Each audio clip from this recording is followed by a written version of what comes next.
we celebrate the first glorious anniversary of the Information Purification Directives. We have created, for the first time in all history, a garden of pure ideology, where each worker may bloom, secure from the pests of any contradictory thoughts. Purification of thoughts is more powerful a weapon than any fleet or army on earth. We are one people, with one will, one resolve, one cause. Our enemies shall talk themselves to death, and we will bury them with their own confusion. We shall prevail. On January 24th, Apple Computer will introduce Macintosh. And you'll see why 1984 won't be like 1984. Mr. Bezmenov was born in 1939 in a suburb of Moscow. He was the son of a high-ranking Soviet Army officer. He was educated in the elite schools inside the Soviet Union and became an expert in Indian culture and Indian languages. He had an outstanding career with Novosti, which was the, and still is, I should say, the press arm or the press agency of the Soviet Union. It turns out that this is also a front for the KGB. He escaped to the West in 1970 after becoming totally disgusted with the Soviet system, and he did this at great risk to his life. He certainly is one of the world's outstanding experts on the subject of Soviet propaganda and disinformation and active measures. Well, you spoke several times before about ideological subversion. That is a phrase that I'm afraid some Americans don't fully understand. When the Soviets use the phrase ideological subversion, what do they mean by it? Ideological subversion is the slow process. Well, you spoke several times before about ideological subversion. That is a phrase that I'm afraid some Americans don't fully understand. When the Soviets use the phrase ideological subversion, what do they mean by it? Ideological subversion is the process which is legitimate, overt, and open. You can see it with your own eyes. All you have to do, all American mass media has to do, is to unplug their bananas from their ears, open up their eyes, and they can see it. There is no mystery. There is nothing to do with espionage. I know that espionage intelligence gathering looks more romantic. It sells more deodorants through the advertising, probably. That's why your Hollywood producers are so crazy about James Bond type of thrillers. But in reality, the main emphasis of the KGB is not in the area of intelligence at all. According to my opinion and opinion of many defectors of my caliber, only about 15% of time, money, and manpower is spent on espionage as such. The other 85% is a slow process which we call either ideological subversion or active measures, активные мероприятия in the language of the KGB, or psychological warfare. What it basically means is to change the perception of reality of every American to such an extent that despite of the abundance of information, no one is able to come to sensible conclusions in the interests of defending themselves, their families, their community, and their country. It's a great brainwashing process which goes very slow, and it's divided in 4 basic stages. The first one being demoralization. It takes from 15 to 20 years to demoralize a nation. Why that many years? Because this is the minimum number of years which requires to educate one generation of students in the country of your enemy, exposed to the ideology of the enemy. In other words, Marxism-Leninism ideology is being pumped into the soft heads of at least 3 generations of American students without being challenged or counterbalanced by the basic values of Americanism, American patriotism. The result you can see.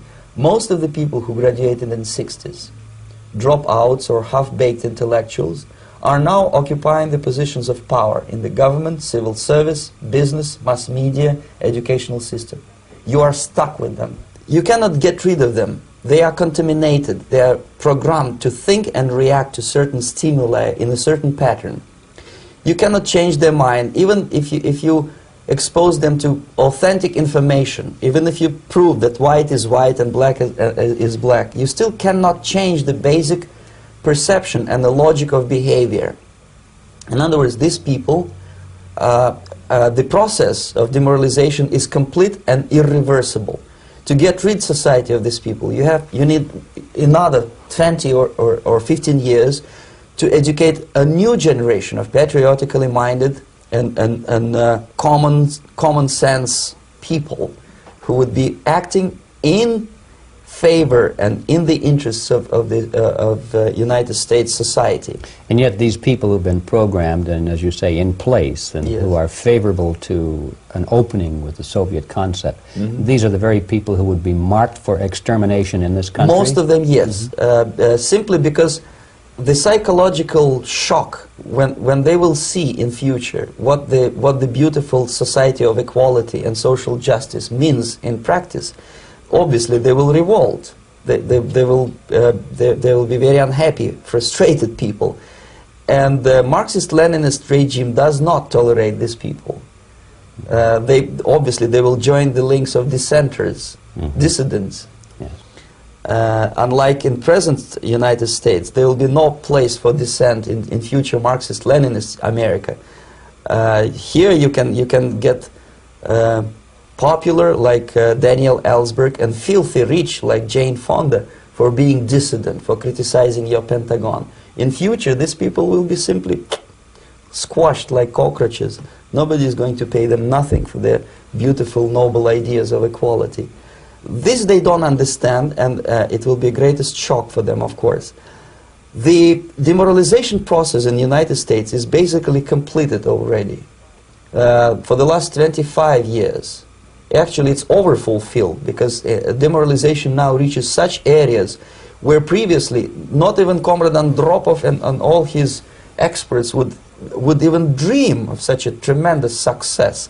Most of it is done by Americans to Americans, thanks to lack of moral standards. As I mentioned before, exposure to true information does not matter anymore. A person who was demoralized is unable to assess true information. The facts tell nothing to him. Even if I shower him with information, with authentic proof, with documents, with pictures, even if I take him by force to the Soviet Union and show him concentration camp, he will refuse to believe it until he is going to receive a kick in his fat bottom. When a military boot crashes his balls, then he will understand, but not before that. That's the tragic of the situation of demoralization. So basically America is stuck with demoralization, and unless, even if you start right now, here, this minute, you start educating new generation of Americans, it will still take you 15 to 20 years to turn the tide of ideological perception of reality back to normalcy and patriotism. The next stage is destabilization. This time, subverter does not care about your ideas and the patterns of your consumption. Whether you eat junk food and get fat and flabby, doesn't matter anymore. This time, and it takes only from 2 to 5 years to destabilize a nation, what matters is essentials: economy, foreign relations, defense systems. And you can see it quite clearly that in some areas, in such sensitive areas as defense and economy, the influence of Marxist-Leninist ideas in the United States is absolutely fantastic. I could never believe it 14 years ago when I landed in this part of the world that the process will go that fast. The next stage, of course, is crisis. It may take only up to 6 weeks to bring a country to the verge of crisis. You can see it in Central America now. And after crisis, with a violent change of power, structure, and economy, you have so-called the period of normalization. It may last indefinitely. Normalization is a cynical expression borrowed from Soviet propaganda. When the Soviet tanks moved into Czechoslovakia in '68, Comrade Brezhnev said, "Now the situation in brotherly Czechoslovakia is normalized." This is what will happen in the United States if you allow all these schmucks to bring the country to crisis, to promise people all kind of goodies and the paradise on earth, to destabilize your economy, to eliminate the principle of free market competition, and to put a big brother government in Washington, D.C., with benevolent dictators like Walter Mondale, who will promise lots of things, never mind whether the promises are fulfillable or not. He will go to Moscow to kiss the bottoms of new generation of Soviet assassins, never mind. He will create false illusions that the situation is under control. Situation is not under control. Situation is disgustingly out of control. Most of the American politicians, media, and educational system trains another generation of people who think they are living at a peacetime. False. United States is in the state of war, undeclared total war against the basic principles and the foundations of this system. And the initiator of this war is not Comrade Andropov, of course. It's the system. However ridiculous it may sound, the world communist system or the world communist conspiracy, whether I scare some people or not, I don't give a hoot. If you are not scared by now, nothing can scare you. But you don't have to be paranoid about it. What actually happens now, that unlike myself, you have literally several years to live on unless the United States wake up. The time bomb is ticking. With every second, the disaster is coming closer and closer. Unlike myself, you will have nowhere to defect to, unless you want to live in Antarctica with penguins. This is it. This is the last country of freedom and possibility. There will be the thrill of victory, the sensation of trampling on an enemy who is helpless. If you want a picture of the future, imagine a boot stamping on a human face forever. The moral to be drawn from this dangerous nightmare situation is a simple one. Don't let it happen. It depends on you.